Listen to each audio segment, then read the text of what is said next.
Hi, this is Lee from the Bar Exam Toolbox. Today we have an exciting guest, Kelsey Lee, one of our tutors on the Bar Exam Toolbox team.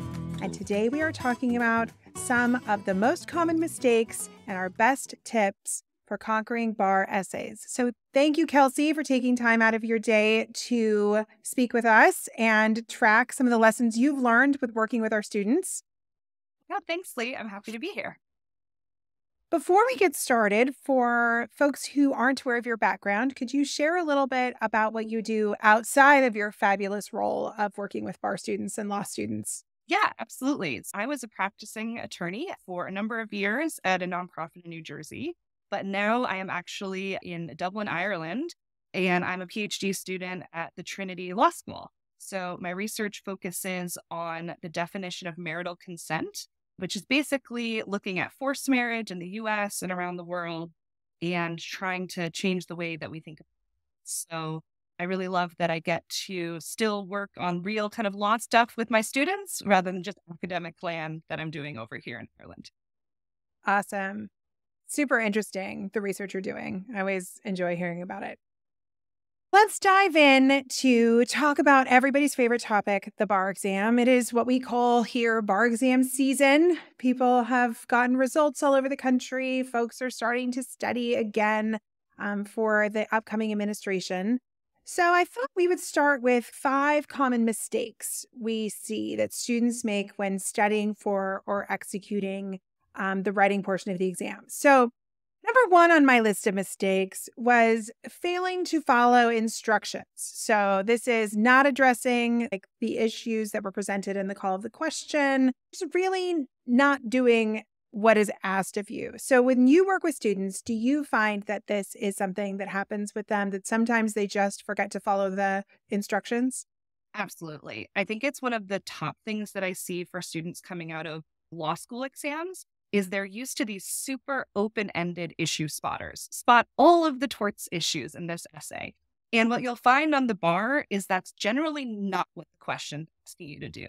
They luckily are giving you a little bit of help and telling you to identify the potential negligence claim or a potential battery claim.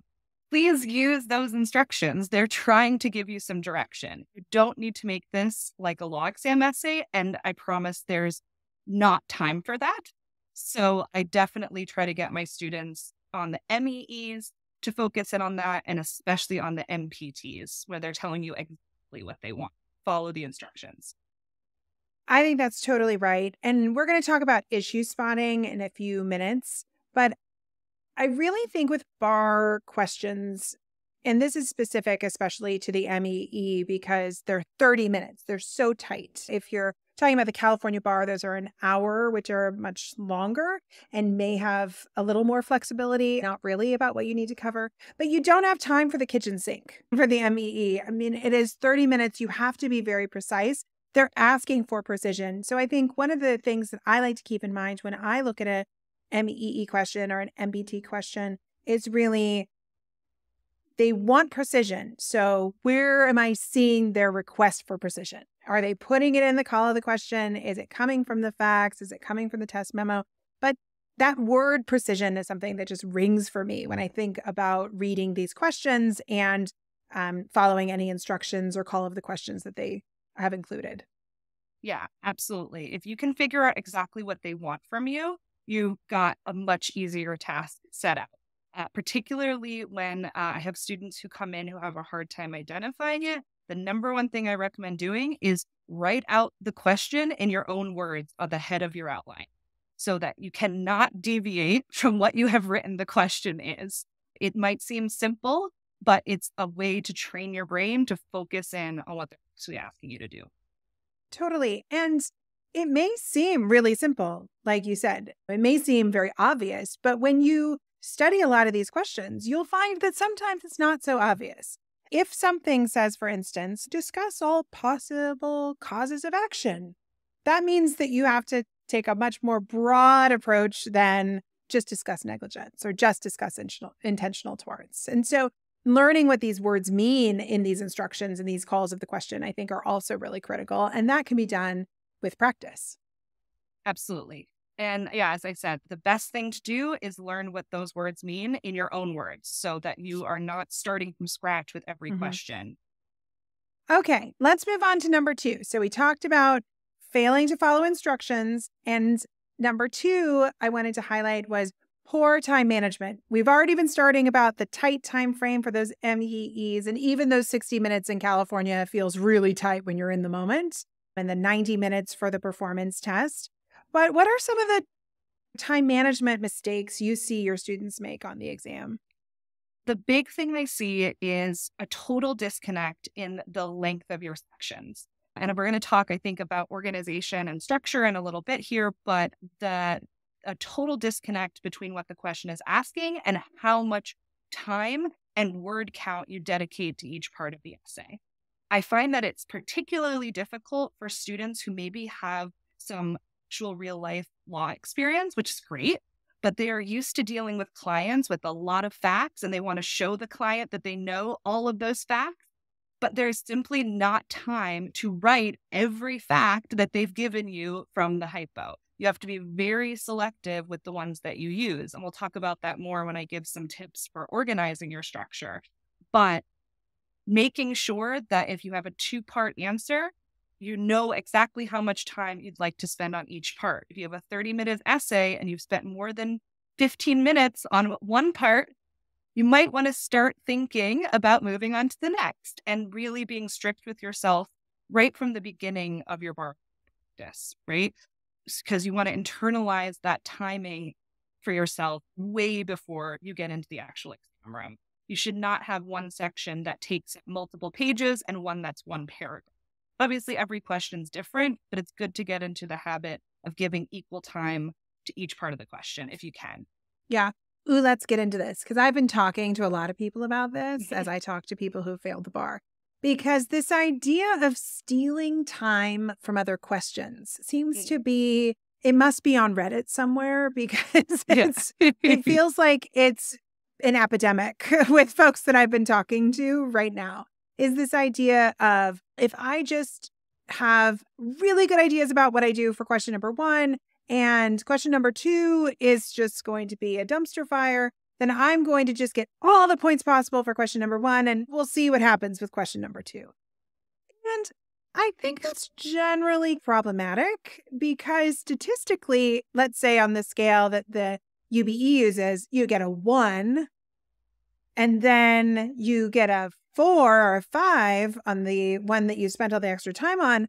That's great, but if you average those two together, they're not so great. And part of the problem is, and I think this is one of the things that often gets lost, as you get higher up in the scores, you get to more rarefied error. I think it's the difference between a 5 and a 6 or a 4 and a 5 might be one minor issue or a couple minor issues. But to get to a 3, I think that just laying the groundwork is going to get you to a 2 or a 3. So you're fighting with that extra time to get into that rarefied error, which overall, when you average things together, I believe you're better off trying to get to the 3 than you are trying to get one more point between that 4 or 5. I don't know. Do you agree with me? This is a loaded question. Do you agree with me? I completely agree with you. And I always say to my students, why is it either or? Why are you making the decision when you see one question that, oh, this is going to be the one that I nailed, right? So you're spending all of your time on question number 2. I always say with good time management, you can get through your first draft of all of the essays and then go back and make sure that if, oh, you know what? I have a little bit of extra time. And wow, couldn't I add something really spectacular to essay number 2? Fantastic. Great. That might get you that little difference between a 4 and a 5 or even a 5 or a 6. But to make that call in the moment that I've decided to throw all my eggs into one basket, it's just not, in my opinion, going to even out for you. As you said, it's just the difference between a 1 and a 4 is massive in terms of how they average out. So if you can at least get to a 3 or a 4, why wouldn't you want to do that if possible? And as I said, if you're really managing your time from the beginning of your bar practice, I've had students who have said, actually, Kelsey, I did have time to go back and add a cool counter argument to an essay that I felt good about, but I didn't do it till the end. You'd be so proud of me because I kept on them about that the whole time. Yeah, I know. And I also think another good thing to keep in mind is this idea that the test is really testing what the best possible answer you can write in the time allowed is. And so that is really what you want to keep in mind. They're not asking for a novel for question number 1. They're asking for the best possible question that can be written in the time allowed. And I think if you can keep that framework in your mind, I also think that that can help you stay disciplined. But it is really a question of self-discipline to allocate your time equally. And don't get caught up in all of these schemes. I mean, they sound great, but they almost never work out well. Yeah, completely agree. I once actually had a student tell me, and it was really nice of him, that I helped gamify the bar for him. I think he just meant that I made it more fun, which is great and feedback. But I pushed back on him and said, I don't really think there is a way to gamify the bar to that extent. It's more about being strict with yourself and following your routine that you have down, right? These Reddit threads, and we've all heard them. It sounds great to game the bar, but I haven't found a way to do it, right? Like, I don't think that that's the best way to go in. I think you come in with your strategy. Exactly. I'm not a gambling person myself. I'm very risk averse. And so I never like all of these tactics that feel like I'm gambling. It's just not really my personality structure. But I do think you can be thoughtful using statistics, which we do. What are the most heavily tested areas of the law? What are the most heavily tested types of questions? We always see certain types of questions very commonly. So you shouldn't be surprised to see civil procedure on the UBE. It's very heavily tested. I like that kind of gaming. That's looking at data. But beyond that, that's preparing. Good point. That's just preparing, not gaming. Exactly. If you want to call preparing a game because it makes it feel more doable, that's awesome. And I love that student felt that way. But I want people to go in to feel prepared with their strategy for the exam, not somebody on. 100%. 100%. Okay. Let's move on to number 3. I can't believe we're only on 3. I feel like we've had a lot to say. It's almost like we do this for a living. But number 3 is lack of organization or structure. We read a lot of failing essays because folks send us their packets for those jurisdictions that let you read their packets. And oftentimes it is just a complete lack of organization. It is just a vomiting of issues on the page. And that just really makes your score suffer. It makes it so hard to grade. It makes it hard to read. It makes it hard to write. Completely. I think if there's anything that I work on the most with my students, it's organization and structure. That tends to fall by the wayside for people mentally as they're so worried about memorization. And I always say it should be the first thing you care about because that's the thing that you can control. Yes, you can control how much you study and how much you memorize, and that's all great. But you, at the end of the day, can't control exactly what they decide to test. But you can control exactly how you're going to attack essays. So if you could control one thing and feel confident about it before the exam, I would do it. So I really like my students to have a very defined structure in how they do their headers, how they do their subheaders, and particularly how they lay out their structure. So I'm pretty strict about it with my students. And I think that even if it's a little frustrating at the beginning to get used to, it makes things a lot easier the whole rest of the time. I think that's true. I also see this focus on organization and structure to really be scaffolding that provides structure when things aren't maybe going so swimmingly. So let's say almost everyone who sits for the bar is anxious, right? I'm sure you were anxious for your bar. I was anxious for my bar. There's that anxiety and the good adrenaline. And then there's when it tips over into not so helpful adrenaline and your brain gets flooded and you have a hard time. Structure and process help you get through that. It tells you where to start. It tells you what to do next. And then it gives you that framework that you can rely on while your busy mind is trying to get it together. I also think it's doubly important for anyone who has attention deficit issues, which, let's be honest, in this modern world, almost all of us have some form of attention deficit issues, whether it's been diagnosed or not. But it allows you to remain focused and organized, which is so critical under this massive time pressure. So if you do get accommodations for anything like anxiety or ADHD, I think that this point is even more critical for that population of students because you need the scaffolding to rely on when it gets hard in the moment. Time is tight. You don't have a lot of time to regroup. Even if you get accommodations and you get extended time, that time is still tight. It doesn't feel like a luxury in the moment. So you still have to have this organization that you can rely on. Yeah, absolutely. And I have students who come in, and when I tell them how rigid I'd like them to be with their structure, they get a little confused. They're like, how am I supposed to have my heading be the same every time on different legal issues? Well, I have a structure I like to use. This is just what I like. Obviously, it's different for everyone. But one thing I suggest to my students is yes, no, because. You're going to be faced with the question of, is this law constitutional?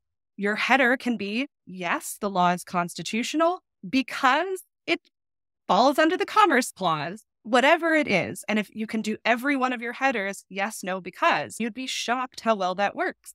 And it seems simple because it is, but sometimes it's better to say something simply and clearly than get yourself all turned around and feel like you're making up on the spot, on the fly, every header that you want to use for different essay types. And if you can have those strategies before you go in about exactly how you want to do your headers, how you want to do your IRAC, you're taking away some decision fatigue on the day of the exam, which is a huge, huge thing that you can do yourself a favor and get rid of some of that decision making. I love that. I also like to think about the grader and who's grading these questions. I like to imagine my grader with a glass of wine, maybe sparkling water, sitting at their desk, and then realizing they have a giant stack of questions. Put yourself in their position of having to read a giant stack of bar questions. You and I grade bar questions. I prefer not to grade a giant stack of them because it's kind of hard. It's hard. And they're going through them pretty fast. And so having this format and having this organization and these clear headers, you're making their job so easy. You're saying, hey, bar grader, look at my header. I am so confident in what I am talking about that I made it so easy for you to know that I should pass this question. I mean, it just is a gift, really. So just be very generous. Give the grader this gift of making their job very easy so they can just pass you and move on to the next one. You definitely don't want them to read too carefully. You just want them to read quickly and have confidence that you did it right. Exactly. I know some of our other tutors have taught as well at colleges and law schools. I taught at Kean University as a professor, and I now teach here at Trinity as a lecturer. And I can tell you, if I get an essay with nice headers, nice and broken down, not big, long, winding paragraphs, I am more than likely to bump that up a grade. And the same thing applies on the bar. Yes. Make your grader's life easier. Yes. Oh my gosh. I had a professor in law school, my criminal law professor. He's retired now, but he used to just do happy faces and sad faces. Those were his comments. You get the paper back and he'd be like, happy face. And you're like, great. And then it would go sad face. And I think that was very honest, where he's like, I'm very disappointed in the direction this has taken. I don't know if my students would think that was quite enough feedback, but, it would get my point across. It's just a visual representation of the emotional roller coaster that is grading papers. Very true. Oh, yes. Okay. Next up, number 4 is the common mistake of having insufficient legal analysis, because this really goes back to the whole instructions part. Oftentimes people forget that in the instructions, they tell you that you're supposed to have legal analysis. That's one of the things you're being graded on. And it gets lost in the shuffle often. Those are where the points come from. So you have to explain. You were mentioning the because in the header, but we need a lot of because in each issue to show the grader that we are using law and facts together. Yeah, definitely. And this is another one where we all come out of law school kind of thinking we know how to do this. And it's awesome if you are already working on this at a firm or at a clerkship. But the amount of legal analysis you need to do on the bar and how quickly you need to do it is a really tough, unique skill.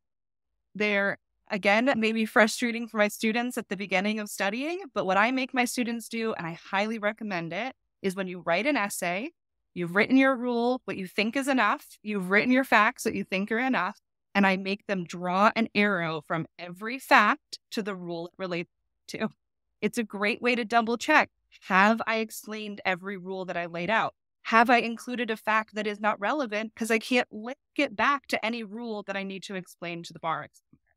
The way a nice essay should be set up in terms of analysis is that you explain all the rules you need and no more facts than you need to explain those rules. They should all tie together very succinctly. And drawing those little arrows, it might feel kind of silly, but it really helps get that skill down, because I see students come in with either long, rambling rule statements, everything you could want under the sun, and they don't do any analysis, or they have one sentence of rule and then they try to pack all the other rules into their application. And we don't want either. Yeah, 100%. I think we call it finding the facts. You got to find those facts. You got to draw those lines. It's so important. It feels silly, but there's a lot of silliness to get confidence to pass the bar. So nobody's going to know that you did exercises with arrows. So just do it because it helps.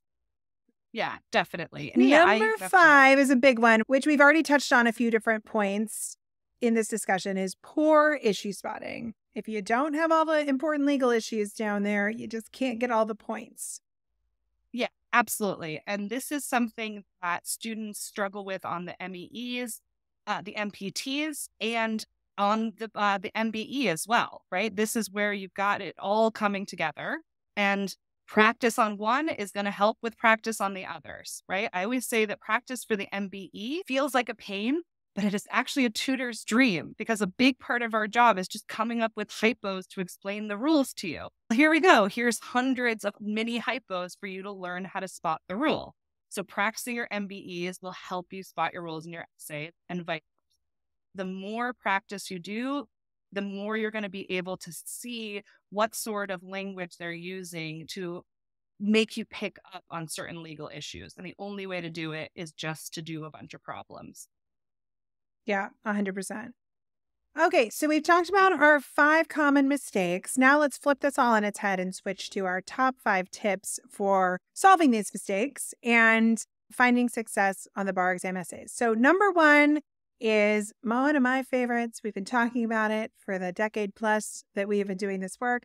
Practice, practice. And when you're done with that, do a bit more practice. So why do you find practice is so important for your students? I think it's the number one most important thing. I think it's why Bar Exam Toolbox works. And for my students, we emphasize practice over everything, right? Of course, there's a lot of memorization for the bar. We all know. But you can have an outline memorized and not know how to apply it, right? That's happens all the time. It happens to me where I will think I know something backwards and forwards, and when I go to write about it, I don't know where to start. And the only way to combat that is to do as many practice problems as you can and be getting feedback about those problems. And that feedback can come from a tutor like us. It can come from your bar review provider. It can come from yourself. You can compare them to model answers. I think the key really is to evaluate your work or have it evaluated. But even if you're getting it evaluated, make sure you study that work, try and rewrite it, solve the problems you see, and use this practice as a learning opportunity. Because just doing it and then just checking a box and be like, I did my practice, like that's good. But it's better if you can say, and I now have learned how to apply this rule of the Commerce Clause or whatever it might be. You can use that opportunity for feedback, whether it's feedback to yourself or from somebody else, to really change your writing style or solidify your substantive knowledge. But that feedback element is really important. Definitely. I agree. Okay, number 2 is to understand the format and expectations. So you were talking about a great tip for how to format your headers, but what other format and expectations do you have to make your grader happy while they're sipping their bubbly water, reading their stack of essays? I definitely think having that structure ready to go is important. And I'll just give some other ones that have really worked for my students. So I laid out that yes, no, because. A lot of students don't know what the difference is between a main header, a conclusion header, that yes or no, and your subheaders. My answer is always the subheaders answer the because why, because why, because why.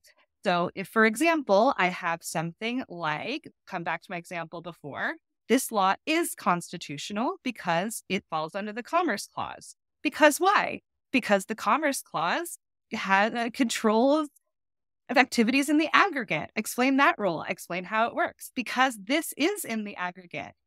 So on and so forth, right? So having your headers broken down like that, using other techniques, like I mentioned about separating your rule and application, making sure you explain the facts that are relevant to that. Knowing when to stop your rule section is important.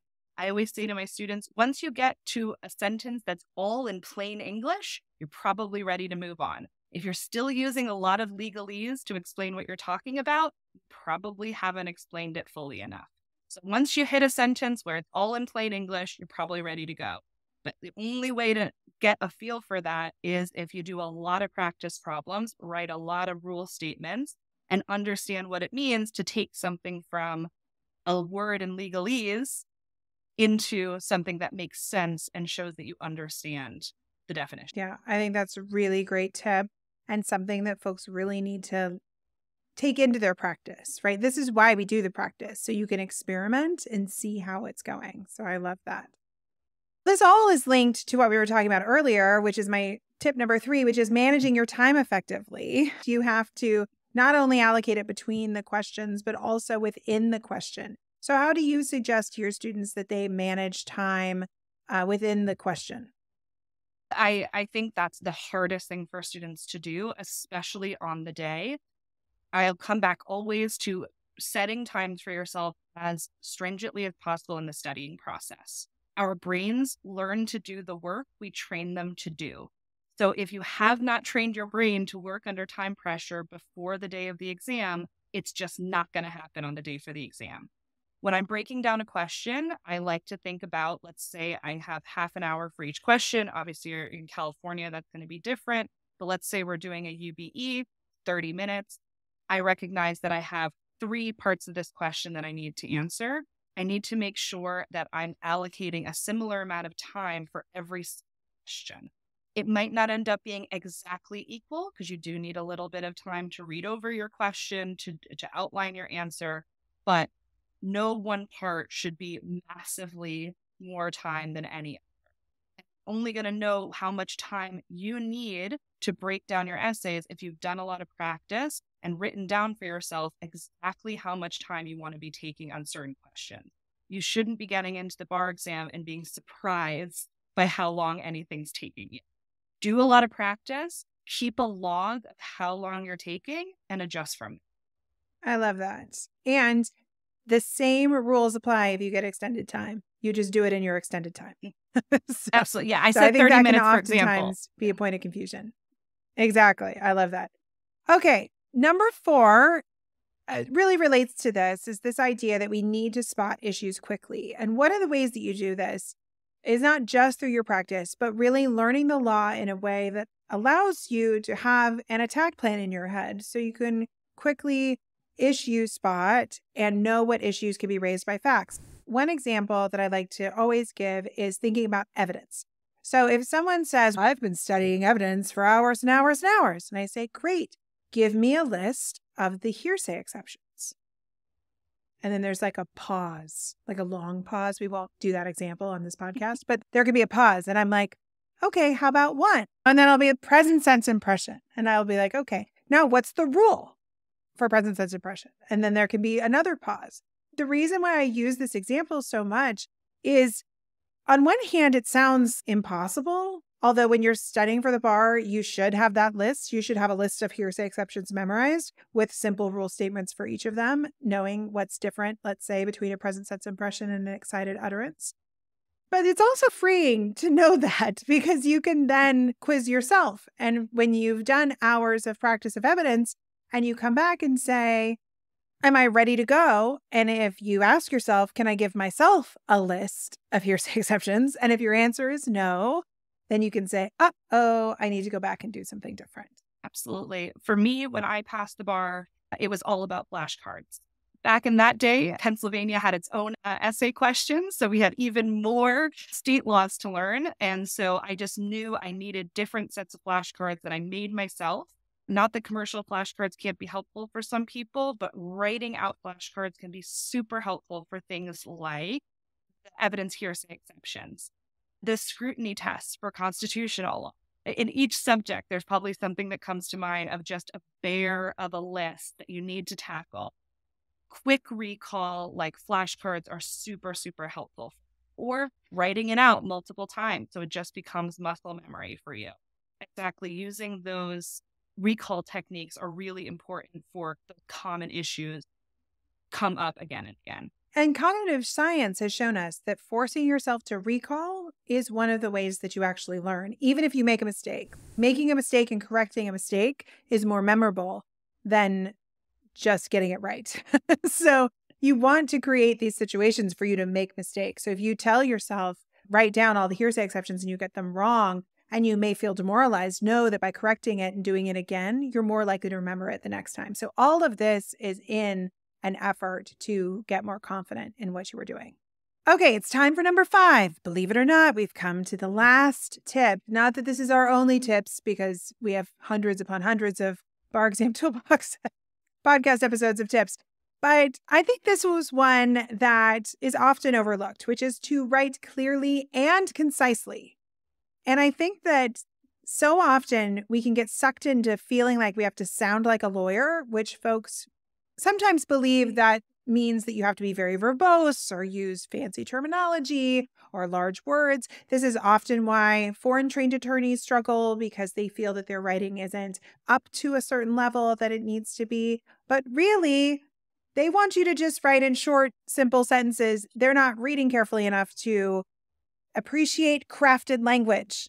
Absolutely. My first thing that I say to every student, and if you walk away with nothing else from me in terms of writing advice, is if you can't say something simply, you don't understand it well enough.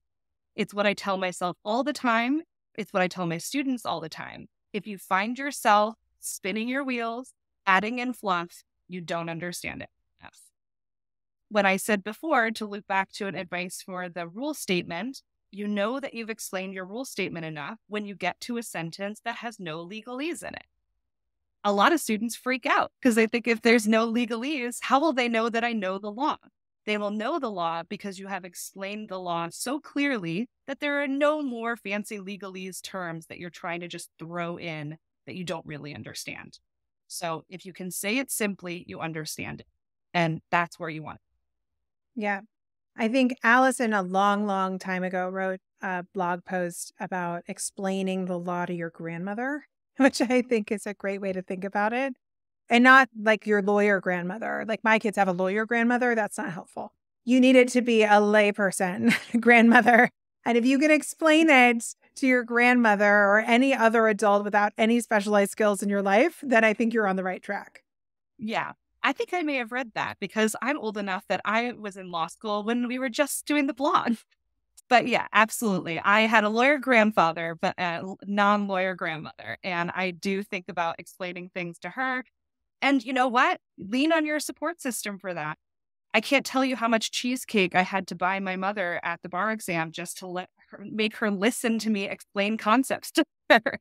So use the opportunity. There is a lot of data showing that saying things out loud helps us remember them. So explain these concepts to somebody in your support network and see if you can make them understand. That's right. Or your dog. I mean, we've had people teach their dogs, and I think it can be a really great tool. I mean, I did have a cat. He is gone now, but I've been doing this work so long that he used to sit in my office and listen to me do teaching calls. And I joked that he was probably fully qualified to sit for the bar after years and years of listening to my lectures on the law. He could have had really great legal analysis skills that we just never really tapped into. Yeah, you never know. Whatever works for you. Exactly. With that, we're about out of time. But Kelsey, thank you for taking some time to join us to share some of your wisdom. Any final pieces of advice for folks who are getting ready for this upcoming administration? Yeah, I think it might be at this point really tempting to feel really frantic. Frantic writing is not how you want to approach things. Slow is smooth and smooth is fast. That comes from studying as well. carve out time for yourself, take a deep breath, make sure you understand it, make sure you can explain it, practice as much as you can, and you'll be fine. Awesome. Thanks so much for your time, Kelsey. Thanks, Lee. If you enjoyed this video, please take a second to give us a like and leave a comment. And be sure to subscribe to our channel so you don't miss any future content. If you have any questions, feel free to reach out to us via our website contact form at barexamtoolbox.com. Thanks for watching.